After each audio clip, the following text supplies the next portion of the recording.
Okay, let's make a start. We've got an hour and a half, or just under now. We're going to finish at 7. I'm Derek Thomas. Most of you will know me.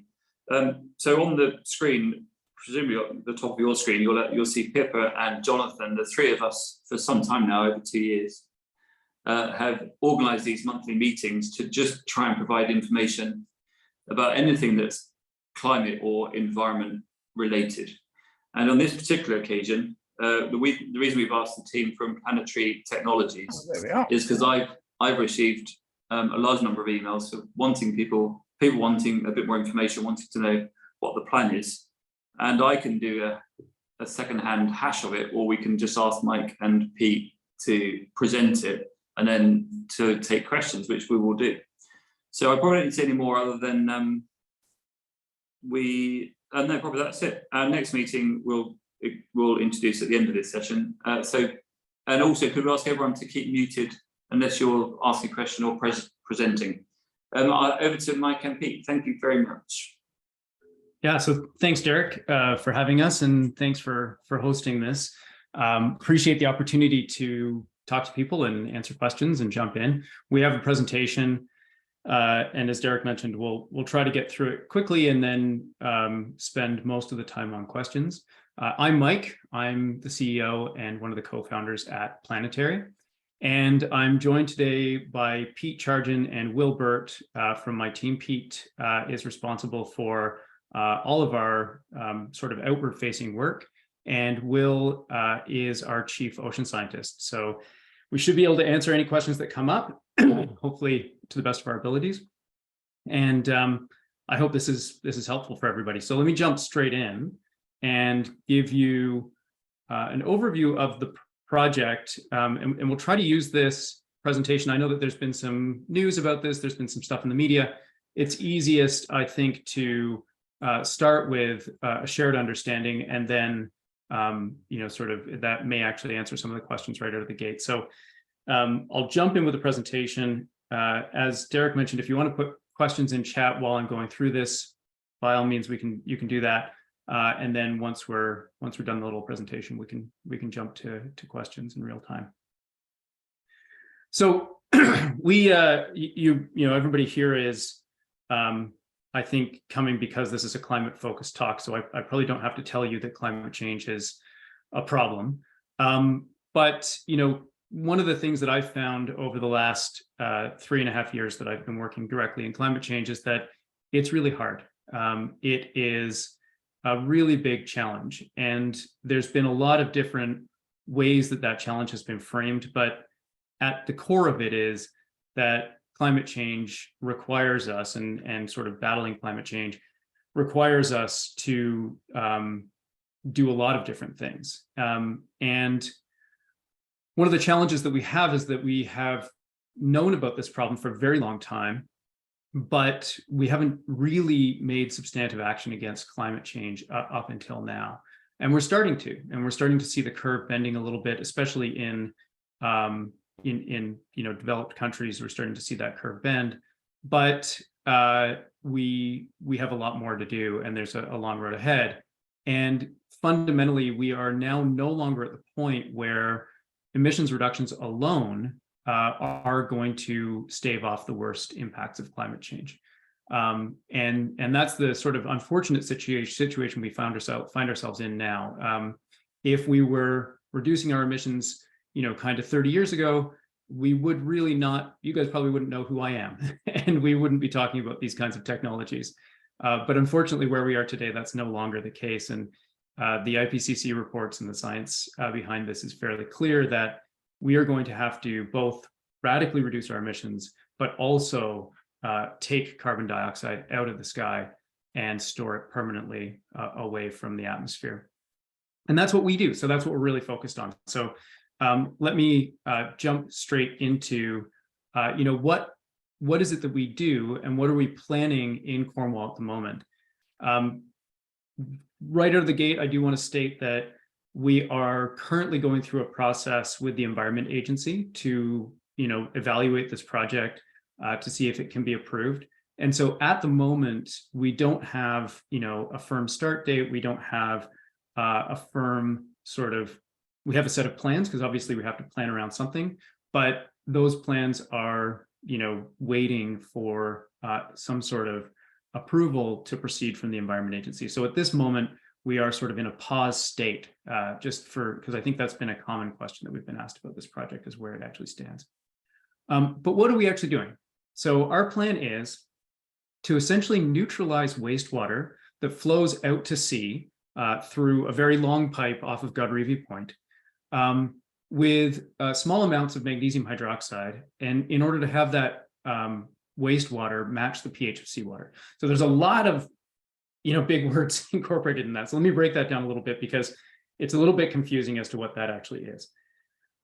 Essentially, wastewater is made up of two major components. It's made up of fresh water from everything that flushes out of our sewers. And it's also made up of carbon dioxide, which is the result of treating wastewater. So it's sort of the leftover carbon dioxide from everything that we eat and drink, and that goes out through the wastewater system.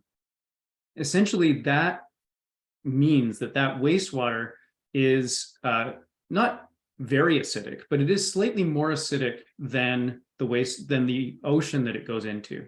So the ocean is fairly basic, and freshwater and CO2 both push the pH into the acidic zone versus the ocean.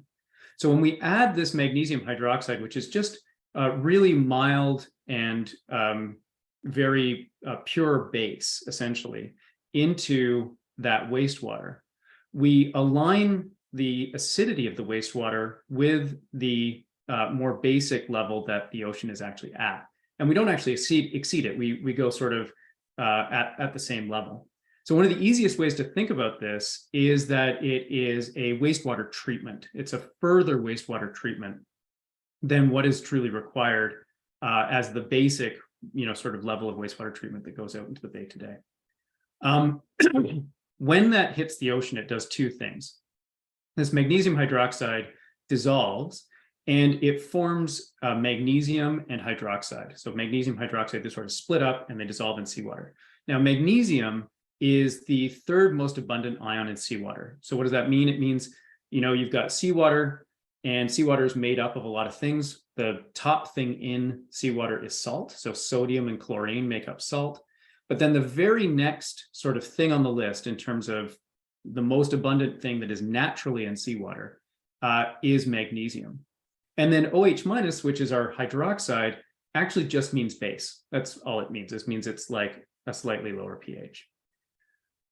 Once that hydroxide reacts with carbon dioxide in the seawater and neutralizes that acidic CO2, or in the wastewater, it actually forms carbonates and bicarbonates dissolved in the seawater. And those carbonates and bicarbonates are actually the seventh most abundant ion in seawater. So the oceans store the majority of carbon on Earth. And this is adding, essentially a very tiny, tiny, tiny amount to that abundant seawater. So this process essentially is using a product that is naturally already in seawater in order to replicate a natural process by which carbon dioxide is pulled into the ocean and forms a really integral part of the ocean's chemistry. And that's really what we're doing, is we're adding to that sort of system. The concentrations we're talking about for this plan are very, very small. So 5,000 to 1 concentration actually in the wastewater pipe, and 5 million to 1 concentration within 100 meters of where the pipe discharges into the sea. And then on top of that, we're putting in place baseline and post-trial evaluations and extensive monitoring during this entire sort of study period. Now, we call it a study because at every site that we work, and we're working at 3 sites today, we'll be working at many more sites in the future, but at every site we work at, there are unique ocean conditions, there are unique ecologies, there are unique aspects to that system. And so the most prudent thing that we can do is start with a small scale study at each individual site. We have to do it at each site because these studies are not actually transferable very much. They are specific to the location. And so this is part of the prudent scale up process at each individual site, is to do a baseline study just like this one. So whether we do this today or 10 years from now, when we have 1,000 sites up and running of this, hopefully, we'll still do the same type of study at each individual site. Excuse me.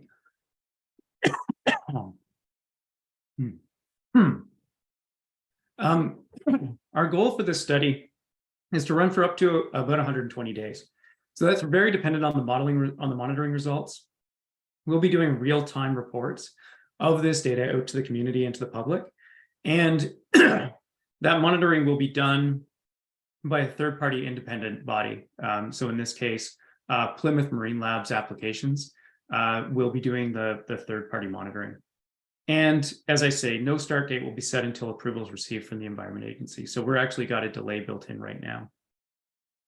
Our goals with this process, so we want to show the most appropriate next step for our ocean carbon removal. This has been done, actually, maybe I should split this up. The concept of adding a hydroxide into seawater is not new. It's done in wastewater processing all the time in order to change the pH of the wastewater and, essentially to treat wastewater and to keep within permit limits of that pH range that's allowed to be discharged. But adding a hydroxide as well is done consistently within aquaculture facilities on the ocean. So the idea of adding a hydroxide to seawater is not at all novel. That's not what we're really experimenting on here.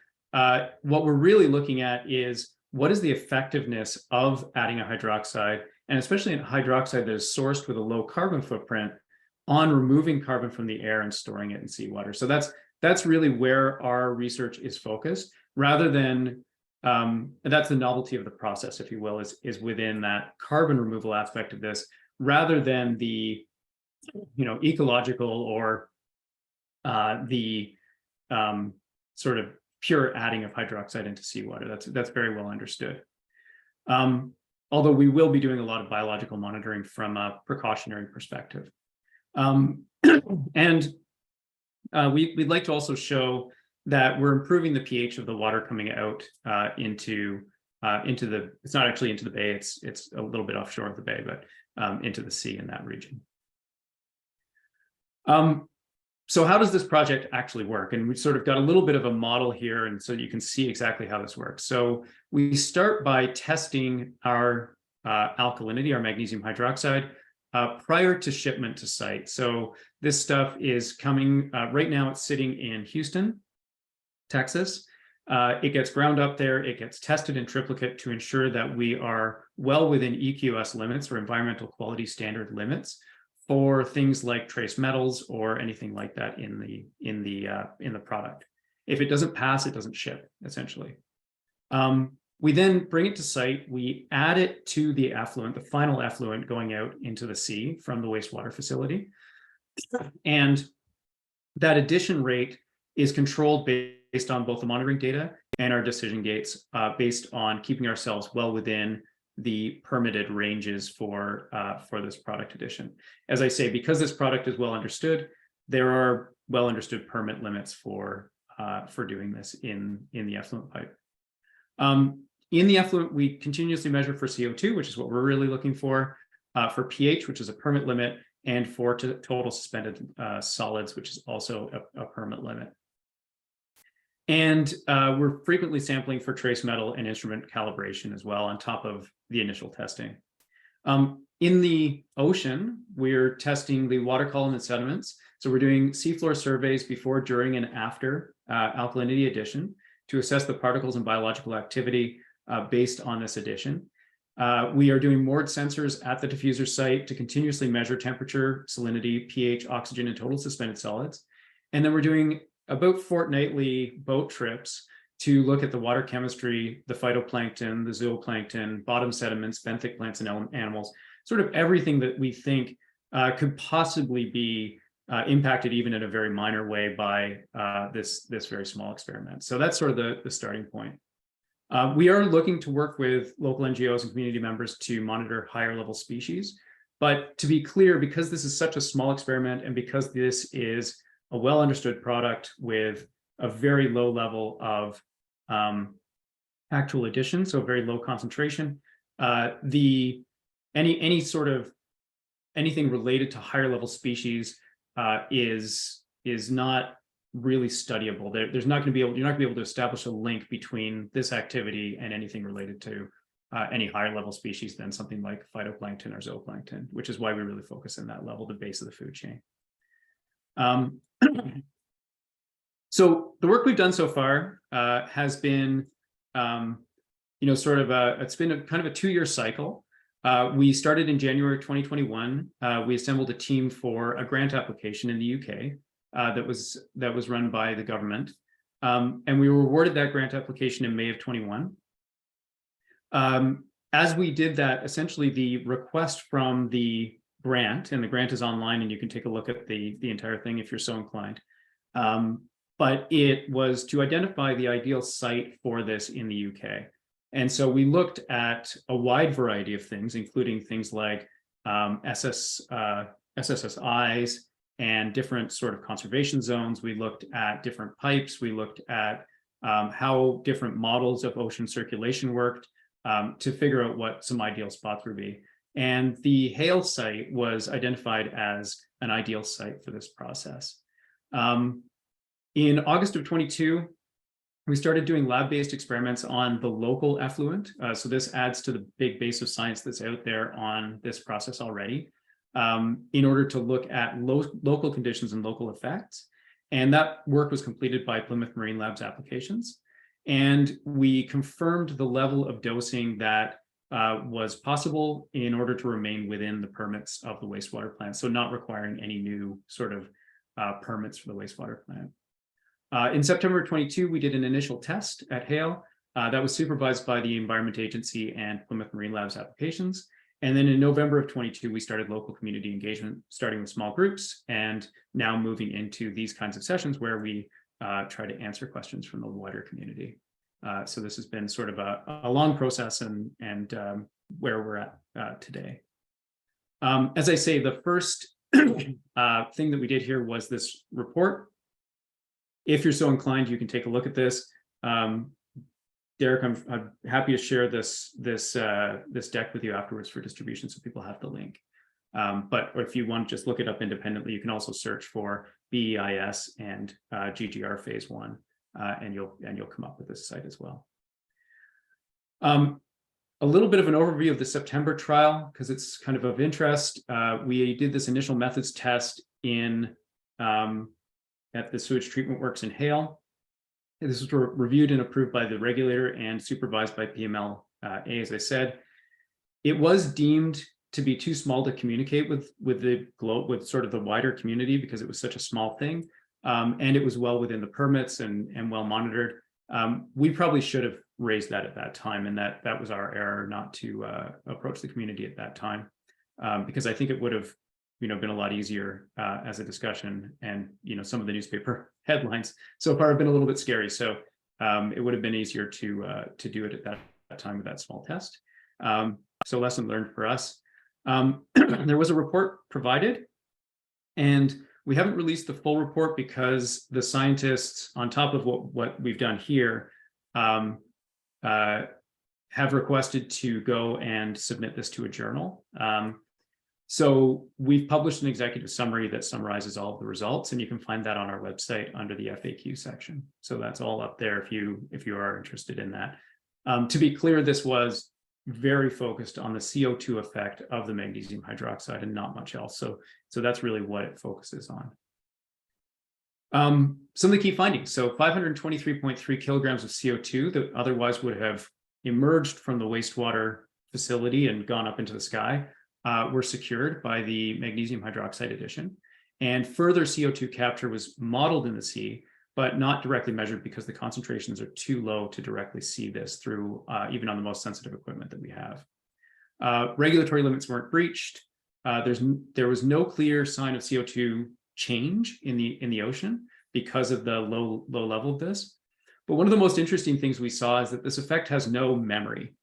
So unlike something like a biological intervention, so like say purposely creating an algal bloom or growing seaweed or anything else that you might do in the ocean, because this is a chemical effect, when the addition is stopped, the effect dissipates within 45 minutes.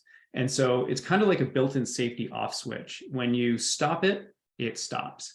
There's no sort of long-term ongoing effect here. And that was shown within this report. And then the effluent CO2 reduction was detected in the bay right at the end of the pipe. That was CO2 reduction not from the ocean, but from the CO2 that was in the wastewater pipe already. So we've obviously, as you may know, we've had some scary headlines in the news about this. I think a lot of mischaracterization, a lot of misinformation about this process. And that's raised a lot of different concerns. In some way, that's been a good thing. We have had a lot of engagement from a lot of people who are very passionate about this and have been able to listen to those concerns and modify our approach accordingly.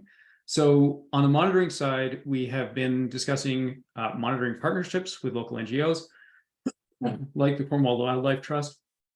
Excuse me. We've added additional post-study monitoring over and above what we had originally put in place.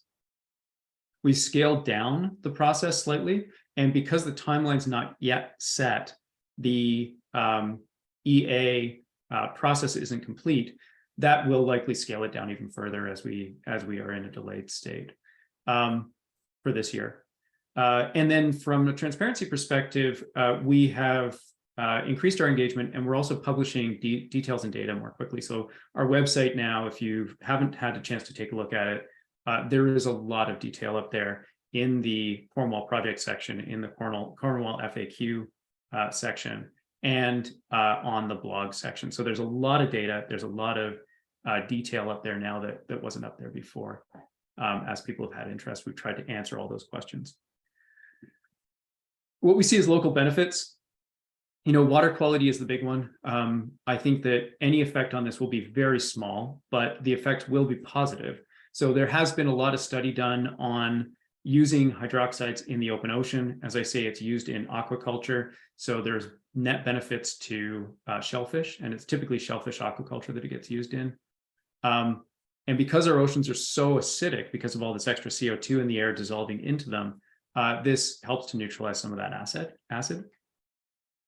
There have been open ocean studies done that show that this kind of process can actually regrow damaged corals, which is quite interesting as well. So again, benefits to those kinds of shellfish and things. And usually sort of there's a good base of science on things like phytoplankton and fish and things like this, which generally show no effect at the levels we're talking about. So, either a positive effect on things that make shells, or no effect or little to no effect on things that don't. From an economy perspective, it's a positive and innovative climate solution. Typically, when we've approached people about this, there's a lot of hope generated by a climate solution like this. And we're, building up here a lot of different partnerships. And so there's a consortium of UK-based universities that are looking at this project as a key sort of study point to accelerate ocean science in the UK. And we could see this becoming a bit of a hub around sort of ocean science and ocean research work that I think could be quite valuable in the region. One of the other questions we get a lot is like, why Cornwall? Why here? Why Hale? We are working with a number of different sites. So Halifax and Vancouver are two other sites in Canada. That's Halifax, Canada, by the way, not Halifax, UK. And there are different reasons for each one. So in Cornwall, we have this shallow, strong coastal currents. There's no possibility really of accumulation of this stuff in one region. And because of that shallow, strong coastal current, it really allows us to be confident that this alkalinity or this neutralization of CO2 is ultimately going to pull down additional CO2 out of the atmosphere over a long time frame, because it is fully mixed with the atmosphere on that shallow basis. There's also the particular site characteristics where you've got this very long pipe. The pipe discharges about 2 kilometers offshore, and I'll show you a picture of that in the next slide. But that pipe really maximizes any kind of dissolution before it goes out into the sea. So you get sort of a really nice ability to understand exactly what is happening and what's going to go out there. We don't have this dissolution step that happens, in the sea rather than in the pipe, and we can really measure that. In Halifax, very different conditions. It's an enclosed bay, so there may be some potential to measure this directly because it will stay in one place a little bit longer. It has a very short pipe length, so it requires a different type of alkalinity. And we have very strong local collaborations there with the University of the Dalhousie University locally. In Vancouver, it's a very different type of system. It's very deep, but the ocean sort of there comes from very deep water and pushes to the surface through what's called upwelling. And being able to study alkalinity addition on upwelling is quite interesting as well. So very different sites, very different learning, and all three have strong potential to be, in the many years in the future, permanent sort of carbon removal sites, should this prove to be safe and effective in the particular regions that we're working in. To give you a sense of sort of the impact on the ocean of this system, this is our map of where the largest sort of scale of impact would be. And just to give you a sense of it, the scale of impact here, when we talk about that, is absolutely tiny. And so what you see in the zoomed in area in the top left corner here is the four triangles are what are called the diffusers. That's where treated wastewater comes out of the pipe and into the sea. You can see that it's quite far off the coast. So it's actually designed so that that treated effluent doesn't come back into the bay. It actually pushes out to sea and goes up and around the coast. And the dark red square in the green circle is the area where we have kind of the heaviest effect, or the heaviest anticipated effect. And even there, we're talking about 0.0005 pH points of difference from what the effluent would otherwise be in the sea. So that is much smaller than even the daily pH sort of variation in the ocean on a 24-hour cycle. It is immeasurably small in terms of even the most sensitive equipment that we have. So this is a very, very small sort of addition. As I mentioned, this location has very unique oceanography. Why is that important? The way that this system works is that as we neutralize CO2 in the seawater with the magnesium hydroxide, it reduces the quantity of CO2 that's in that, or the concentration of CO2 that's in that surface layer of the ocean. And what that does is it pushes more CO2 to reinvade the ocean, as naturally happens, in order to balance that back out again.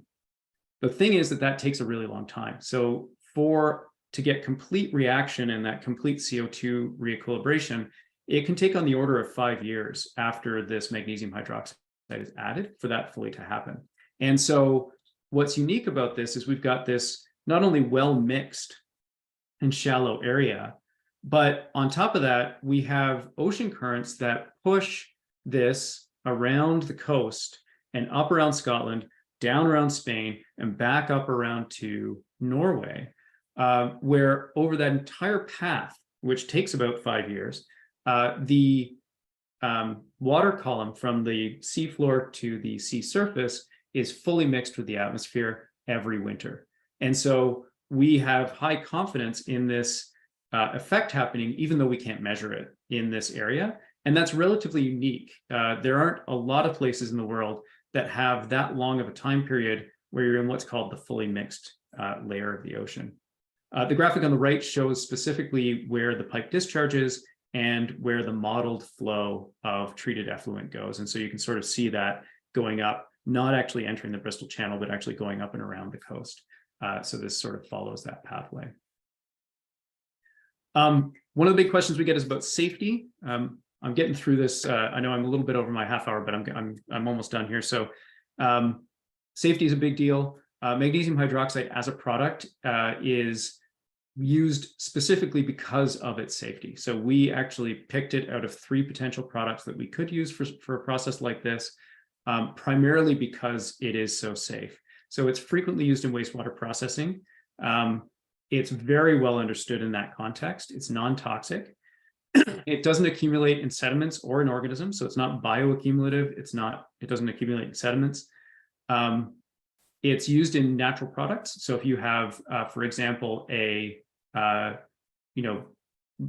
of deodorant that is naturally branded, it often has magnesium hydroxide as the active ingredient because it is such a safe and mild base. We have selected it because of the ease of safe handling and that low kind of reactivity as well.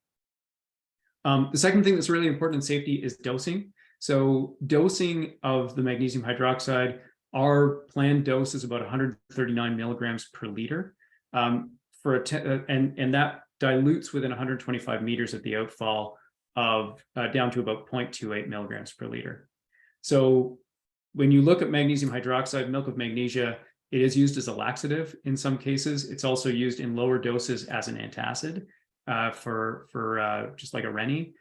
And the dose for a human for laxative is 3,735 milligrams. So what that means is that if we take that and we kind of extrapolate it out, if I was a seal, for example, and I was going past the end of the pipe, I would have to drink about 100,000 liters of the effluent directly at the end of the pipe or right near the end of the pipe in order to get a laxative dose. So this, at the doses we're talking about, is nowhere near, is not going to give anything a laxative dose, and nowhere near it.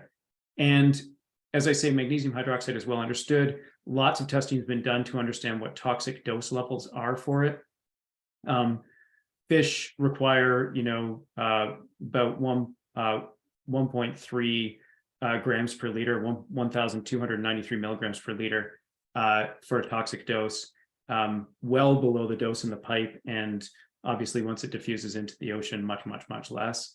And water flea, even less than that.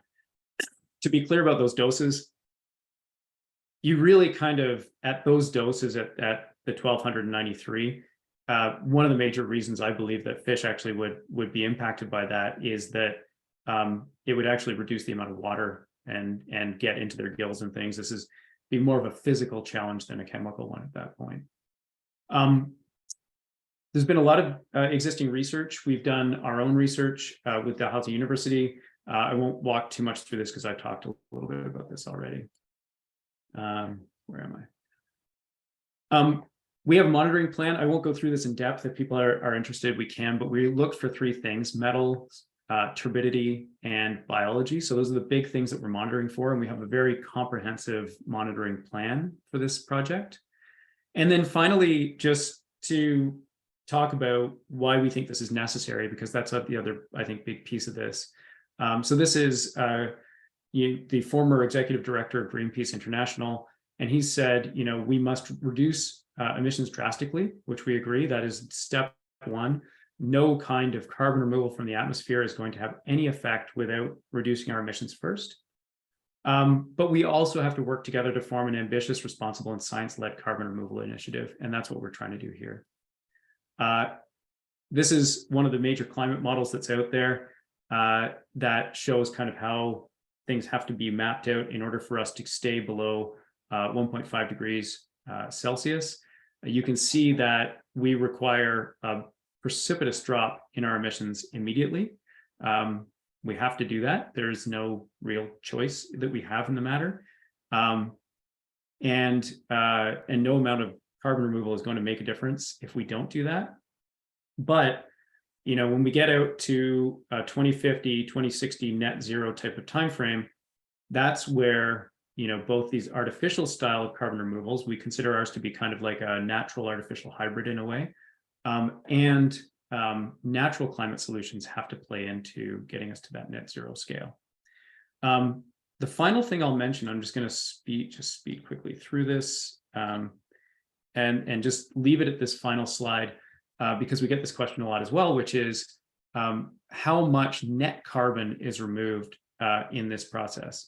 So the final number here, the net carbon removal, is 451 grams of CO2 removed per kilogram of magnesium hydroxide we use.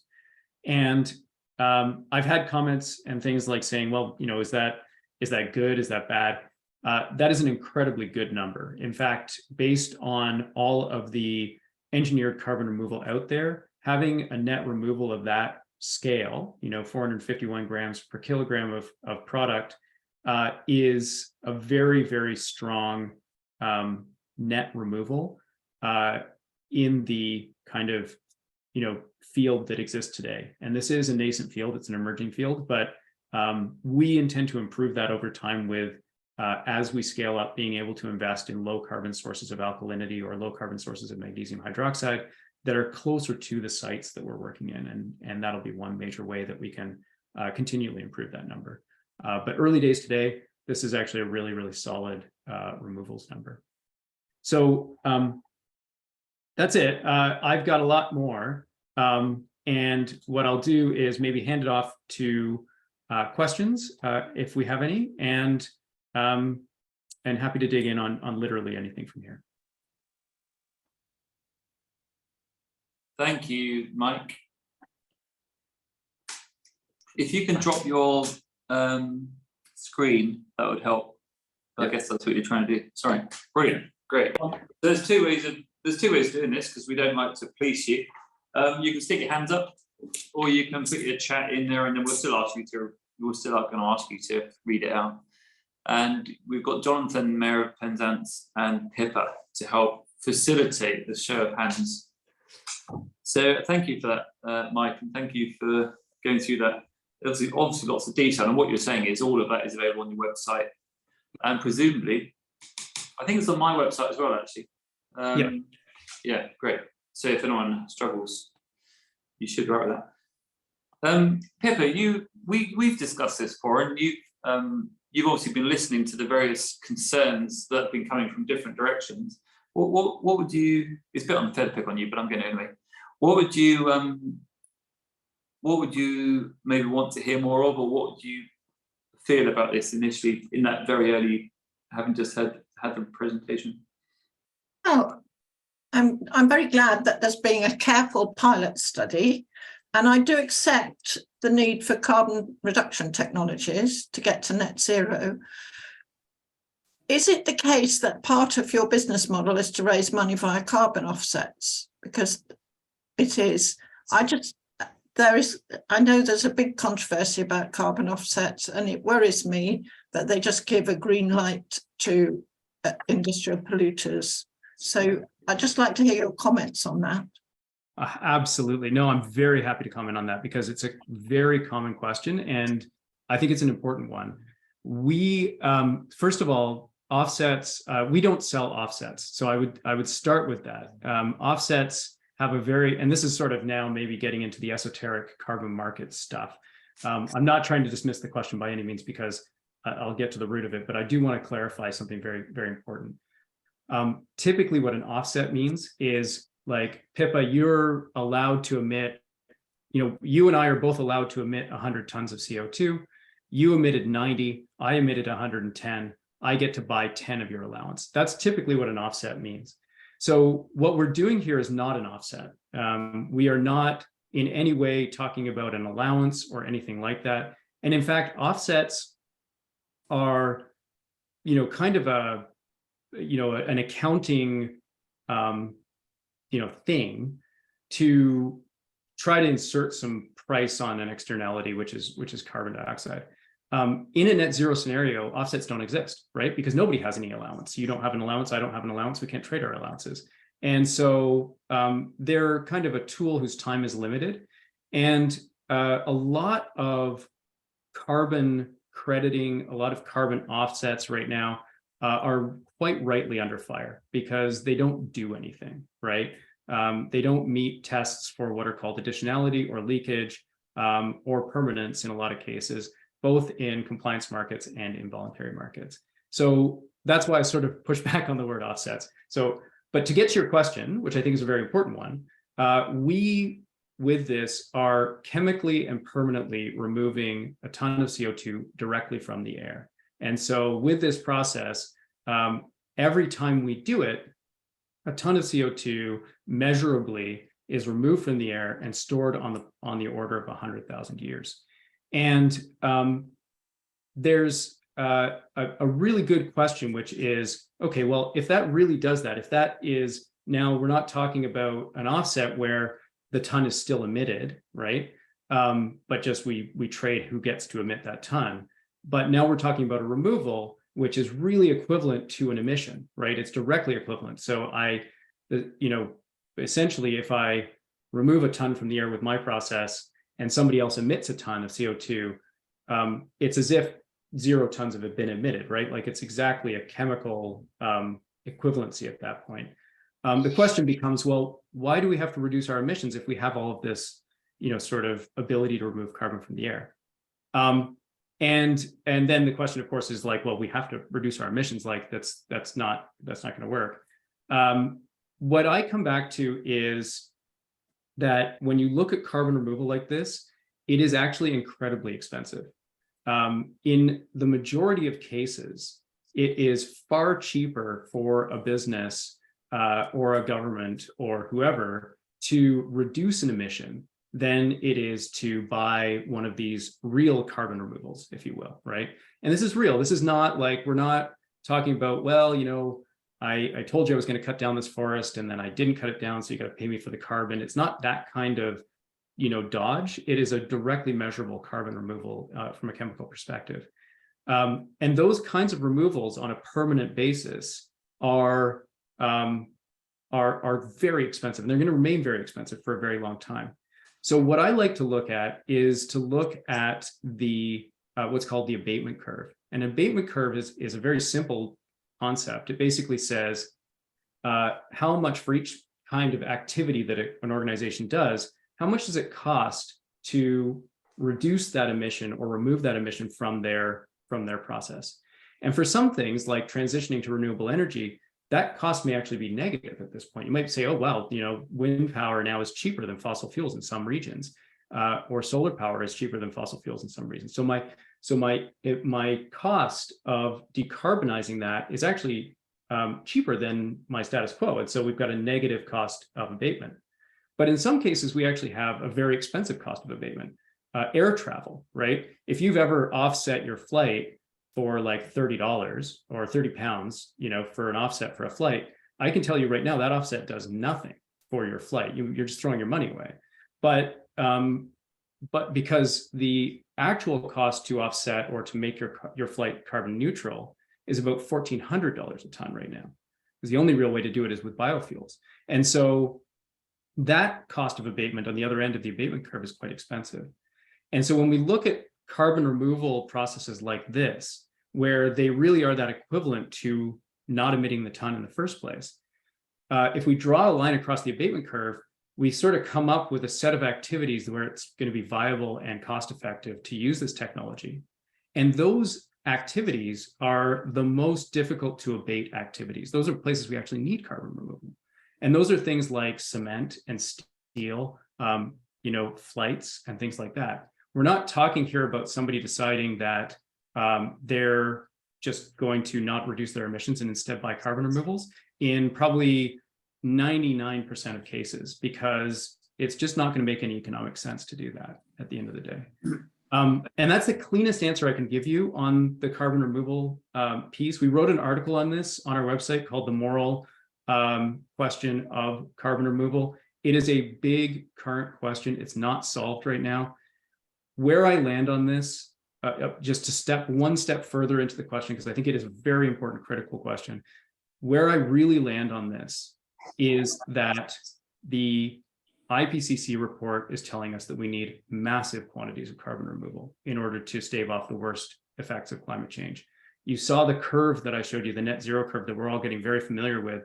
It is a precipitous drop in our emissions in a way that we've never accomplished before, right? We've just never hit any of those targets that we need to hit for carbon emissions. Right now, the world spends around 0.0002 to 0.0003% of climate spending, so just of carbon and carbon reduction spending on these kinds of technologies the entire industry of these kinds of technologies, of which there are multiple. I personally believe that we need to continue that level of spend within these technologies for the moment, because if we get to a point where we truly need them, they need to be there. And the risk of not having these technologies, not having access to these technologies, is just too high based on the climate and where we are collectively.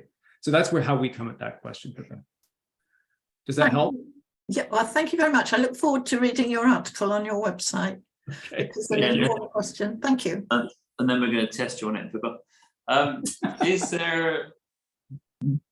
Is there any questions? What I'd be interested, because obviously you're right, Mike, in your presentation, you talked about the kind of interest, was maybe a soft word for it, in terms of what was happening and the kind of reaction that you'd received that you may not have anticipated. What I'd like to know from this group, we haven't got a massive number here, but of those of you that turned up that may already had had decided in your mind what should or shouldn't happen, has anything that Mike said changed that or make you think again? Is there anyone brave enough to say that, to add to that? Yeah, Deb, go on. Sorry, I'd just like to say, Mike, that I actually came along to your 3-hour presentation and question and answers, so I feel quite well versed on what you said, and I actually really, it's not that I don't trust what you're saying. There just are. I still think there are a lot of questions in people's minds, and I've got quite a lot actually. So I don't know whether it might be better if I wrote them to you, or but one of them for definite is, or one of the things that first struck me was the fact about the public consultation. I know you've tried to answer this, and I'm really sorry to ask you again, but I'm just wondering, before you started these projects in Canada, did you have an environmental impact assessment, or did you not, in the way that you were starting here, like it hadn't been done?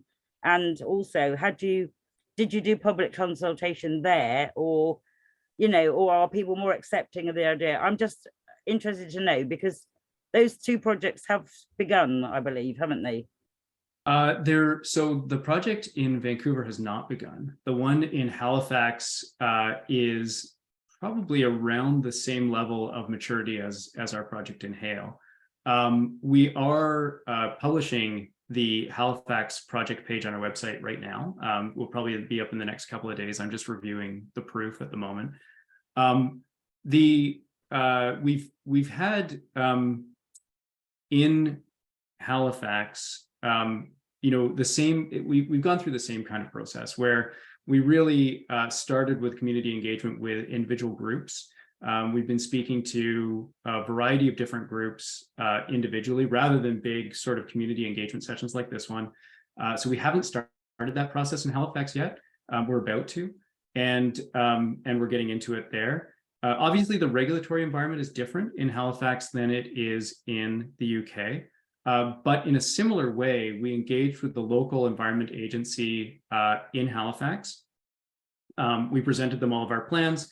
They asked a huge number of questions, and finally went through the checklist for an environmental impact assessment and said, well, this doesn't require an environmental impact assessment. We'll evaluate it on its merits, and off you go.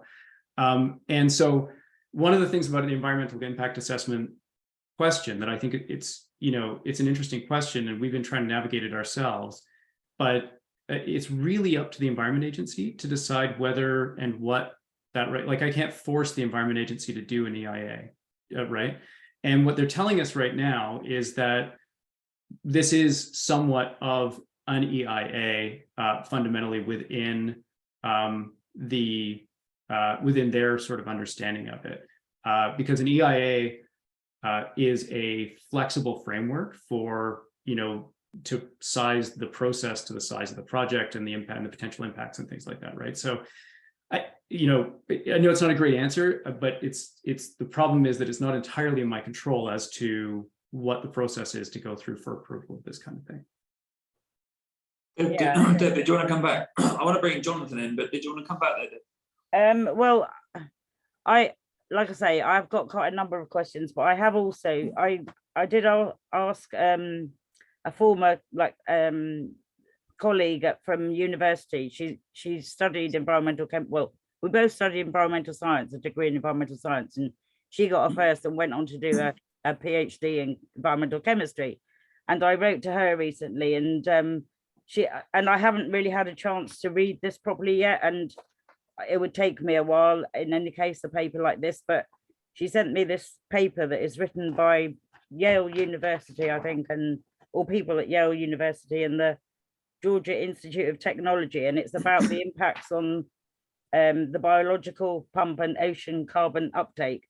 And in the summary, it says it has reservations about this type of experiment with regard to the impact on the marine ecology.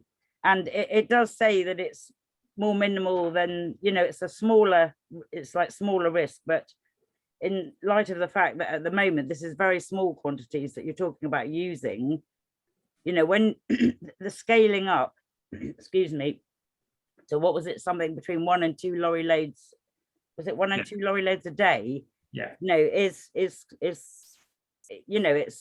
quite a scale up. And I have questions still about the carbon trade thing, because you explained about with that. Sorry, I'm asking too many questions in one go. I'll leave it at that. I think I need to write this down actually. Mike, thanks, Deb. Mike, before you respond, Jonathan has got a little bit more to add to that question. If Jonathan's going to pick up the same question. Thanks, Deb. And I think I just imagine you can get directly in contact with Mike, but if not, I can connect you. Yeah, well, it's a very recent paper. It was only published on the 17th of April. So I mean, you may have already read it, but if you would like it, I could even send it to you to give to Mike, or I can give it to Mike, send it to Mike. Yeah, Deb, if you want to Sorry, Mike, can I bring Jonathan in first? Yeah, I was just going to say, if you want to send us an email, Deb, with all your questions, we will answer every one of them. Cornwall_project at planetarytech.com. Yeah, thank you. Okay, great. Thanks, Mike. Jonathan. Yeah, Mike, you were saying how the doses are sort of negligibly low, but surely that's just from a simple single sort of test case. I mean, if every outflow along the coast is having magnesium hydroxide put into it, surely the cumulative effects are going to become much more difficult to monitor, to control, understand what's going on. I can't believe that there won't be unintended consequences, to be honest. Well, I think Jonathan, you're right. I mean, if somebody came to us today and said, we want to do 1 million tons of carbon removal off the Cornish coast tomorrow, well, we would consider them nuts, right? And we would very quickly run away from that. And the reason that we're scaling so slowly and scaling in so many different sites so slowly that are very geographically spread is exactly that. I think that this is a learning process. With anything, we can say, is it safe? And the answer to that question is going to be, is it safe at what level? And so we start with what we know for sure is safe at the level that we know for sure is safe. And then we look at, the science required in order to validate the next level. So that really is a big part of our ethos and a big part of the thought process that we have. When we're talking about scale up, it's a wide geographical spread first, and then a very slow scale up at each individual site. And it's for exactly that reason, that we want to make sure that we have a long running data set that can show us any unintended side effects at very small scales, where it's really not going to have an impact before it scales up to anything larger. So I totally agree with you. I would say is that that does become a challenging problem, and we are starting now because we want the long runway that we need before the pressures of climate change become to the point where somebody's going to be saying, let's go, go, go, right? And I think that's an important thing here. Anybody else? We've got time if there are other questions or challenges. You've got Margaret, thank you. Sorry, Margaret, you're unmuted. So you're not, you need to unmute. There we go. Goodness, I think, can you hear me? Yeah, thank you. Okay. Right, I'm coming to you with quite negative feelings actually, but it was good to have another side, another viewpoint, because I've listened to quite a lot of negative viewpoints. Right, so I would just like to know, is it true that the source of the magnesium hydroxide is actually asbestos mines in China? No. Okay. So I think a little bit that comes from some mixed messaging on our website and other places. Let me try to untangle it a little bit and give you the overview. Richard asked the same question in the chat. So what is the source of magnesium hydroxide? Today, it comes from a quarry in China, but it is not asbestos. So just to be really clear on that sort of split, we have a number of different sources of magnesium hydroxide that are being developed in different parts of the world, including the UK. There's a company in the UK that is piloting a low carbon production system for hydroxide and that could produce a magnesium hydroxide. But it's where it stands today in terms of potential sources of supply. If we want to hit a low carbon footprint so that we get a net removal out of this, we actually have to use this one source, which sounds a little strange, but the problem is that magnesium hydroxide, as it is produced worldwide today, produces more emissions in its production than you would remove using it in the ocean, even before you ship it from anywhere. And so, for example, there's a facility in the Netherlands that produces magnesium hydroxide. And because of the energy use and the carbon emissions from that process itself, you get zero net removal by using it, even if you didn't have to ship it anywhere. So the compromise is that this stuff, which is not asbestos, it's called brucite, is shipped from China to Houston, and it's sort of car-sized lumps that get brought out of the quarry. In Houston, it gets ground down into a powder and tested. We do test it for asbestos because magnesium-bearing natural rock can contain asbestos. Asbestos is a physical property of the rock. It's actually a fiber versus being a chemical property. But we test it for that. This has never come up with a positive asbestos test. That's why I say it's not asbestos-bearing. But we are, very cautious with this. So we do test it for that. We test it for trace metals. We, unify the particle size, all that kind of stuff, and then it's shipped to the UK. That shipping emission is the largest portion of the emissions because the grinding and the digging up of this stuff is very low emissions. The shipping emission is about 47% of the total carbon potential of this. But as it stands today, there is not another source available anywhere else in the world. And that'll change over the next 2 or 3 years. Our goal is to do this in parallel so that as those sites come online that can give us a low carbon source closer to home, we're ready to receive it at the end of the day.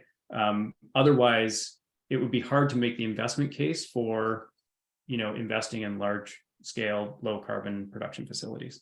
So this is sort of like, it would be nice if we didn't have to bring it in from so far away. But as it stands today, that is the only viable source.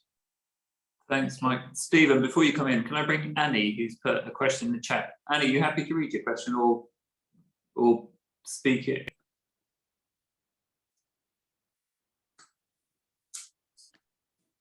Annie, are you there? Yeah. I'm happy to repeat the question and answer it, Derek, if you'd like. Yeah, Annie's there, but whether try and paraphrase it. It's quite long.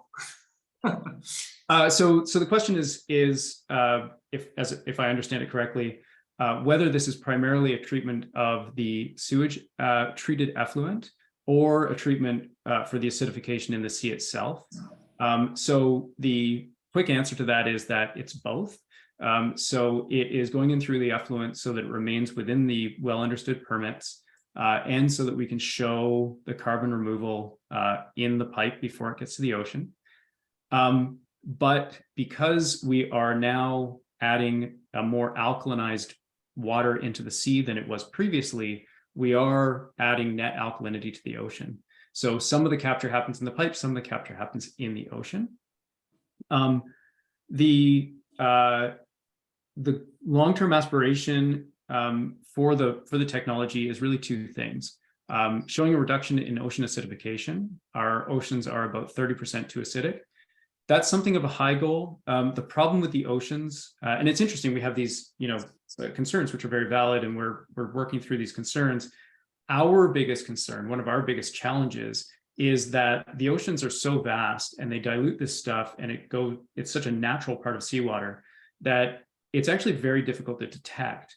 And so, we do a lot of work around models and proxies and things like this to be able to show that carbon removal is actually happening. But our core goal here is carbon removal. That's why we do what we do. And it's the development and scale up of the technology we know that the world is going to need for carbon removal. So the net gain is, hitting our carbon goals, hitting our climate goals globally is the net gain of having this tool available to the world, to the UK and the world. And our longer term aspiration is to eventually see it be a significant portion of that piece of the technology tool set for carbon removal. That's what we want to see. It's not going to be cheap. It's going to be, we as a business are investing heavily in this. We're investing in scale. I think there's been a lot of comments about, us making a lot of money on this. It's really not the case. It's going to be a very long time before this is a profitable business. But this is something that we think the world truly needs based on everything that we see in the science that's out there. And our aspiration is to be there when the world needs it. I think that's probably where we want to be. Thanks, Mike. Stephen, welcome and congratulations for becoming the incoming mayor. Thank you, Derek. Yes, I'm looking forward to it. Meanwhile, I've got a question which ties in nicely to what Mike was just saying about making the business profitable, which is number one, what are your sources of funding for now, given that this is a very obviously experimental technology? And how do you see it being funded in future as a business model if this is rolled out to scale? Because presumably your goal is to make this in some way some kind of proprietary technology so that you get and your investors get a payback on your investment. So where is your backing coming from now? You're getting backing from governments, NGOs, but also private backers, obviously without wanting to make you disclose the stuff that you don't really want to disclose, but Open books. It would be good to know where the funding is coming from, and also how you see this being funded in future, because obviously this also ties back to the question that Pippa raised at the outset about offsets and so on and so forth, because it's very difficult. Obviously, it's a very expensive technology, and somebody's got to pay for it. And how do you see that playing out in maybe 5-10 years' time? If this technology works, who will be paying for it? Yeah, so very, very simple answer to the ultimate question, which is our business model is to sell carbon removal credits. And so that is what we want to do. As I say, those removal credits are very different from both the credits that are available on the market today in terms of what are called nature-based solution credits, which tend to have quality issues associated with additionality leakage. I mean, we can do a whole 3 or 4 hour session on sort of carbon credits and carbon markets, but I won't bore you guys to tears with that. And it's different from offsets. So this is a sort of a new class of credits. That's the core sort of business model of selling those credits. The ultimate goal is for those credits to come into a target range of below about $100 a ton. They're unlikely to go below that, much below that, in any of the permanent carbon removal technologies on the market, including our own. So that's sort of the market benchmark, if you will, is around $100 per ton of CO2, $100 per ton of CO2, which is sort of the universal number. How we're funded today, we have 3 buckets of funding. We are primarily, our investors are high net worth individuals who want to, basically support our mission. Typically, what I've said to our investors is this is probably one of the more risky ventures that you'll ever get into, and so don't, bet your life savings on it. It's sort of, put in your what you can afford to lose. And so, it's sort of those investors are investing partially based on, hey, there's the potential for a return here in the future, but also that, it may be something that we try our best to create this climate solution, and ultimately it fails because it is a risky potential business. I think that ultimately the technology is quite safe. As I've said, what we're trying to do is quite safe. But with any venture like this, early stage technology venture, there is a significant amount of risk. The second bucket that we have, and that's, there's only one non-individual investor we have, which is the province of Nova Scotia in Canada. But otherwise, all of our investors are individuals. The second, and mostly out of the technology software space. The second bucket is government grants. We have been fortunate enough to get mostly Canadian government grants for this process development, with the one grant that I mentioned in the UK, which was this BEIS grant for the GGR project. And we've been also very successful in working with our university partners. So we have roughly, I don't even know how many, at least 6 or 7 universities that we've worked with or are working with to ensure that they get funded by the respective granting agencies in their countries or regions to support research into this topic.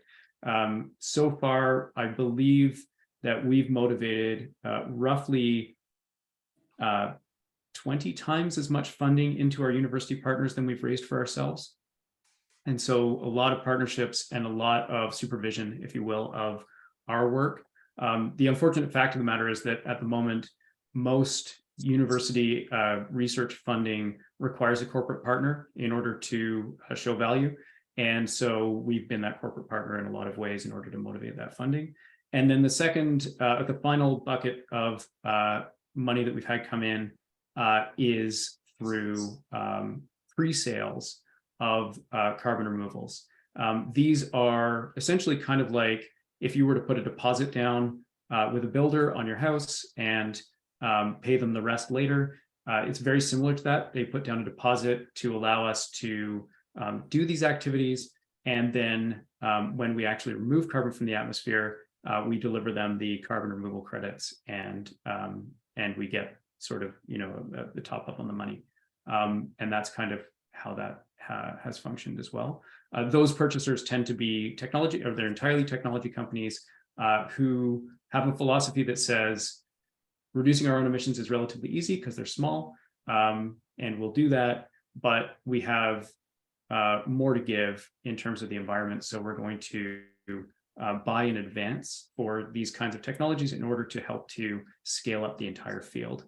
And I should mention, because it is something that people ask about, in that grants bucket that I mentioned, bucket 2, we also have won some prizes. One of those prizes is the X Prize, which was funded by the Musk Foundation as well. So that was another sort of bucket of funding that we've received. Does that help, Stephen? That's a very, very full answer. Thank you.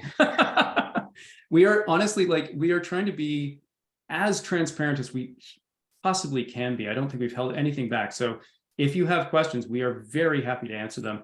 And if you don't believe us, we're very happy to refer you to scientists who can help as well, from third-party scientists as well. Mike, you need to be worried now because Pete's got a question. Oh gosh, Pete, come on. You're on my team.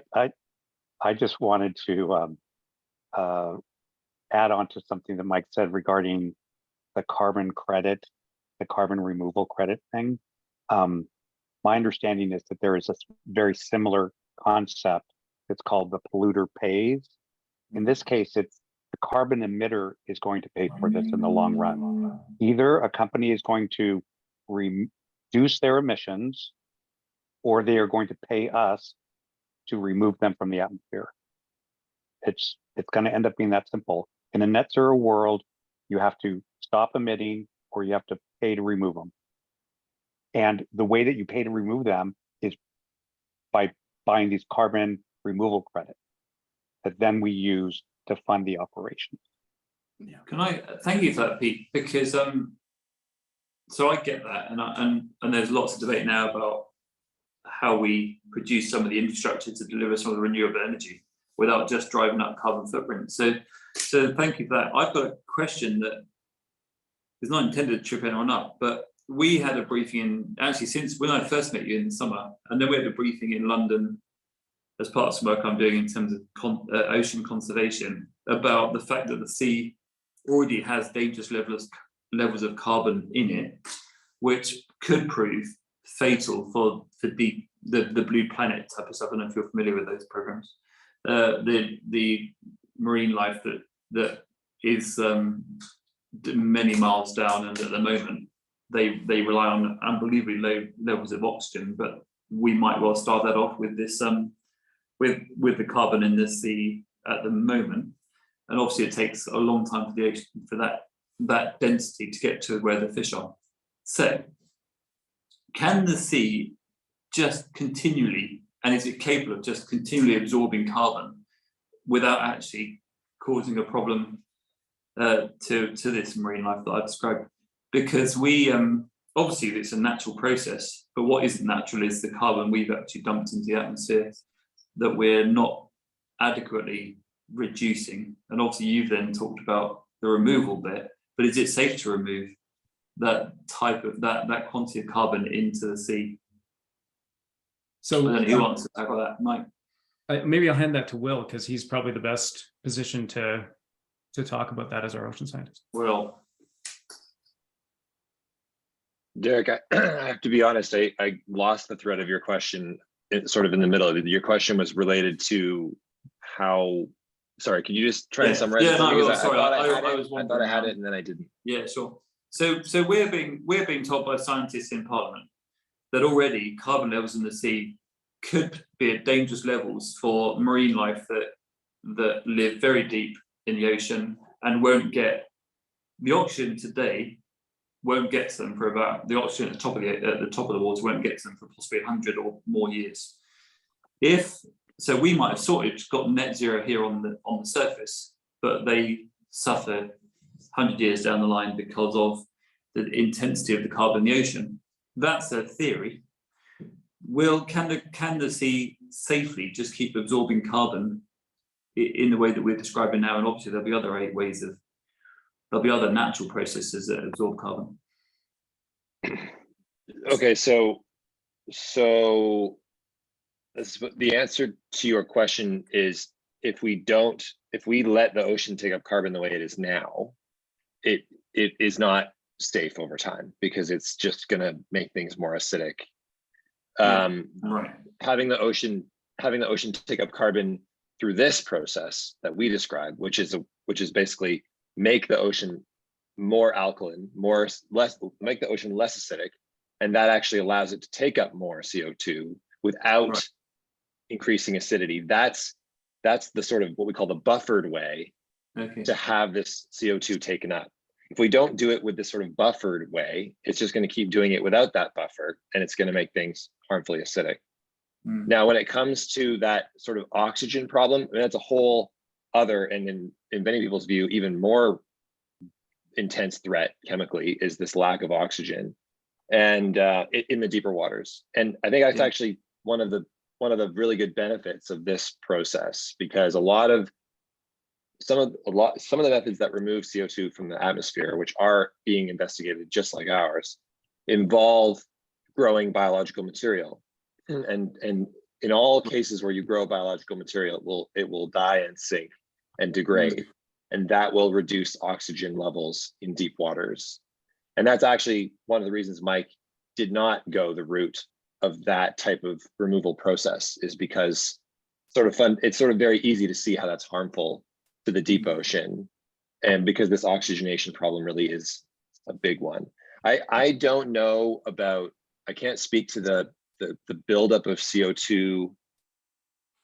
Well, I guess that is the problem. This degradation of material, it is reducing oxygen in the deep, and it's increasing the carbon content in the deep as well.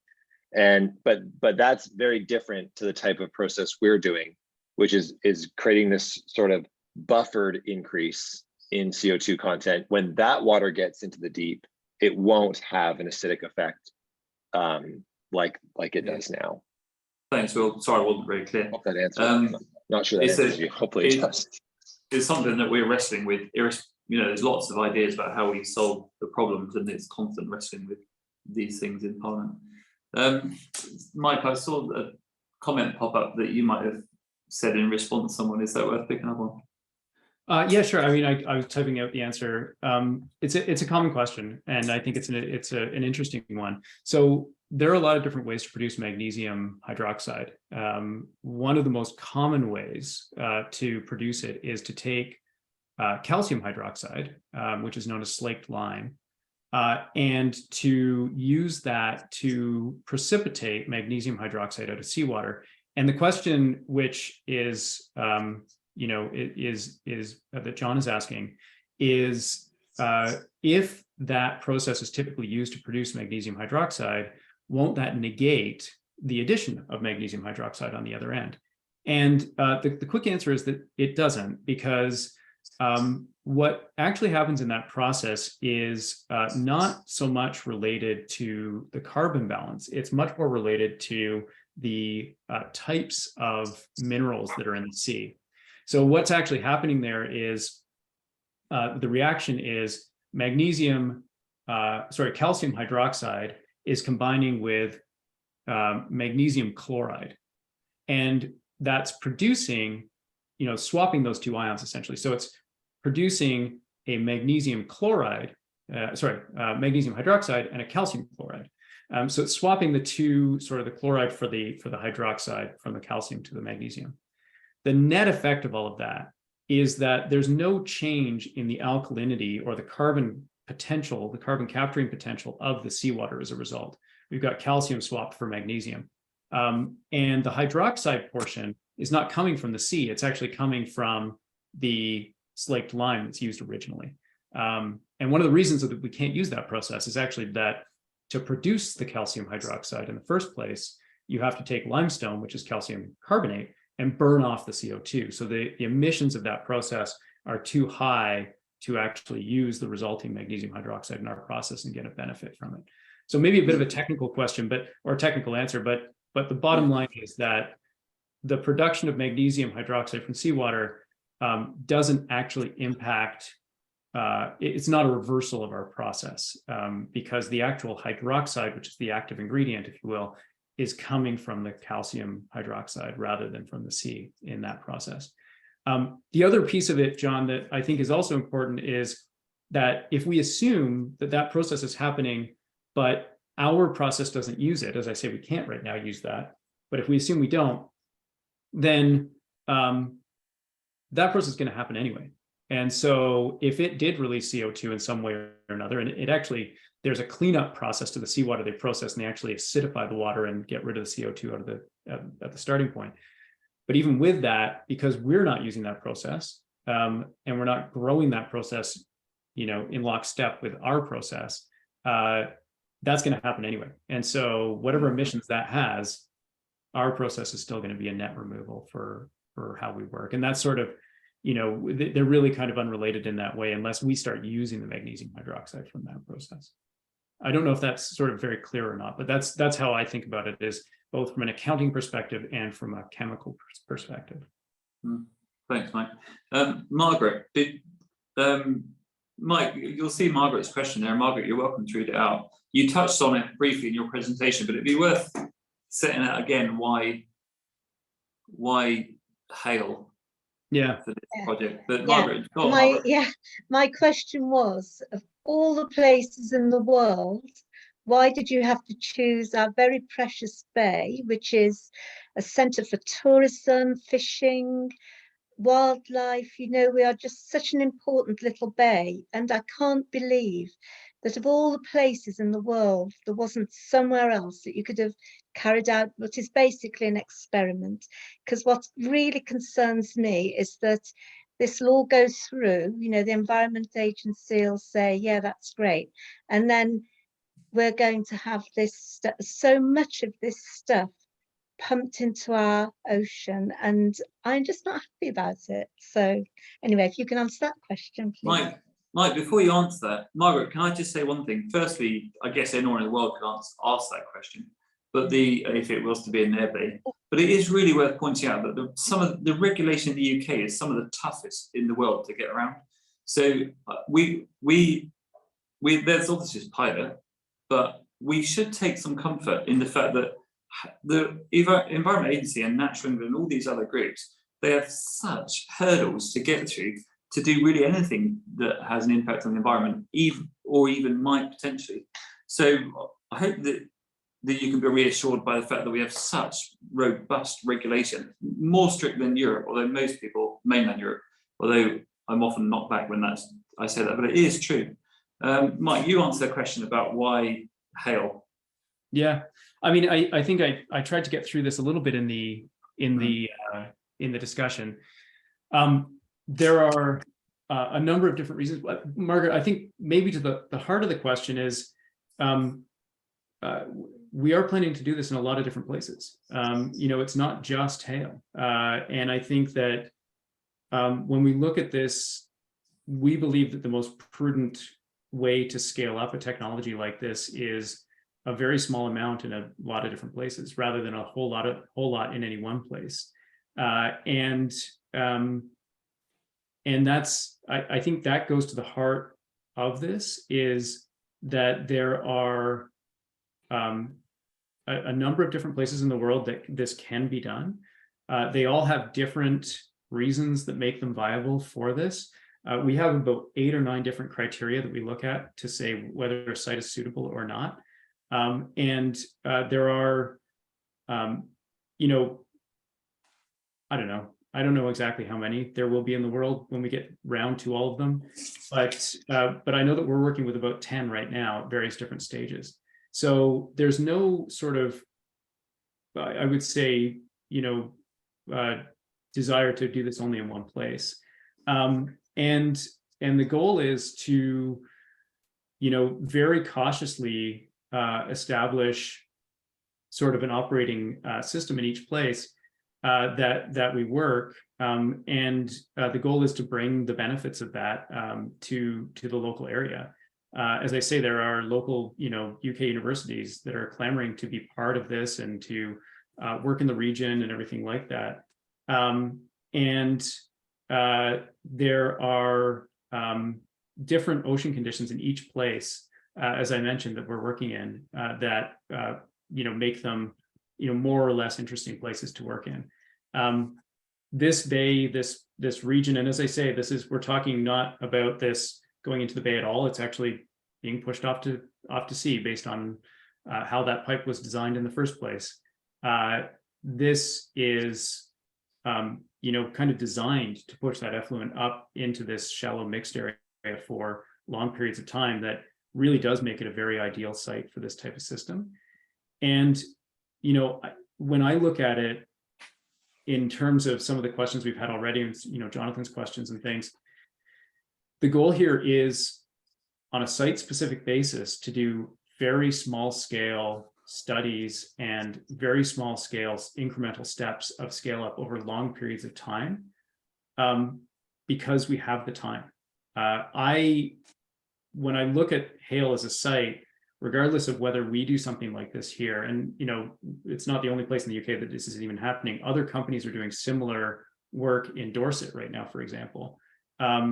There's going to be a desire to use this pipe for this process, whether we do it or somebody else does in the future, because it is really a very perfect sort of site from oceanographic conditions, and the way that the pipe is set up is really quite perfect.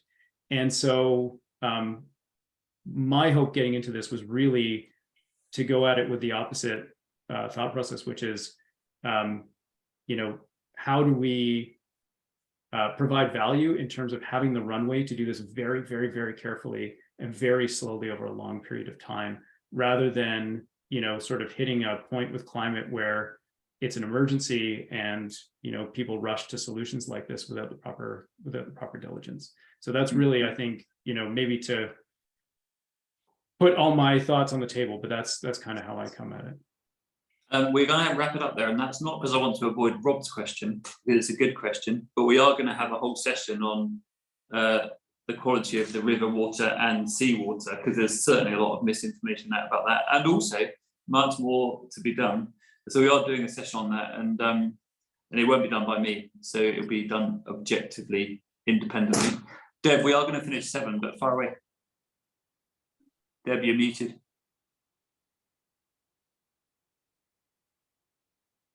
No, still muted, Deb. Sorry, Deb. Sorry, I didn't unmute myself. No, I was just saying it might be useful for us to have a session with you about the whole carbon credit thing and how that's going to be regulated, because I think that is a major concern, for all of us, because this is something, as Mike has said, is only going to mushroom. It's going to, and it needs to, but we need to know from government and from regulators just how that's going to work, because I think this idea of sort of buying the right to pollute, in terms of greenhouse gas emissions, is not really the way forward. We're supposed to be reducing our carbon footprint, not honestly, Deb, not just balancing it. Not just balancing it. I think what Mike was quite clear about it was about where you had to, because we will not be able to completely stop creating emissions, but we will cover that, because what you're talking about, Mike, is carbon removal, and it isn't about a drinks company spending a lot of money to justify the fact that they're flying fruit all around the world in order to make smoothies. Well, who's going to regulate that? Who's going to regulate that? But we can't do that tonight, but we will. Yeah, that's what I'm saying. And that's what I'm saying. I'm asking you. I'm not Mike. Sorry, this is the onus is on you on this one. Yeah, no, I heard that. I got it. Okay. No, I just want to make the distinction between carbon capture and the removal and the credits. The two different, they're not exactly the same, and we will cover it. And Mike can come and contribute to that if he wants to. But we need to go, because I have a very definite cutoff at 7 o'clock. There are some bits popping up. Can I encourage everyone to, any further bits you want to pick up, can you go direct to Mike through the email address that he gave earlier? But Mike, thanks ever so much for your time, and to Pete and Will. I think it's been helpful, and certainly we can all now have discussions with others with whatever view we might take. At least we've got some stuff to get our teeth into. Thank you for that. Pete just sent up that link, but if you haven't got it, we can make it available. And this will be on YouTube, and we do actually get quite a lot of people picking it up later on. Thanks ever so much to Mike and to Will and to Pete. Also to Pippa and Jonathan again for doing this. Jonathan, I hope you're still going to join us when you stand down. Oh, yes. And Stephen, it'd be good for you to continue to join us as mayor if you've got time. Thanks, everybody. I'm going to shoot off. Time, don't worry. God bless you, mate. Cheers. Thanks ever so much. Yeah, thank you, Mike. Thank you very much.